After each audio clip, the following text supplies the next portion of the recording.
साहेबांनी पत्र दिलं आहे, त्याच्यामुळे आपण उपोषण मागे घेतले. त्यांनी आपल्याला जे वेळ दिलेला आहे सोमवार ते रविवार ते सोमवारमध्ये आपलं काम करणार आहेत साहेब. त्याच्यामुळे आपण उपोषण मागे घेतलेलं आहे. नाही ऐकलं तर डबल पुन्हा उपोषणाला बसण्यात येईल, मी असं आवाहन करतो.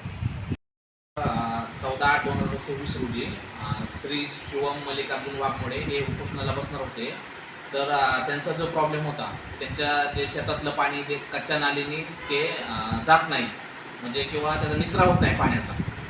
तर आपण त्यांना सांगितलं की रविवारी किंवा सोमवारी आपण तिथं JCB लावून तिथलं जे नालीला जो स्लोप नाही आहे, दोन्ही साईडला नालीला स्लोप नसल्यामुळे त्यांचं पाणी जात नाही, तर ते पाणी काढून देण्यात येईल आणि पुढील कारवाई करण्यात येईल.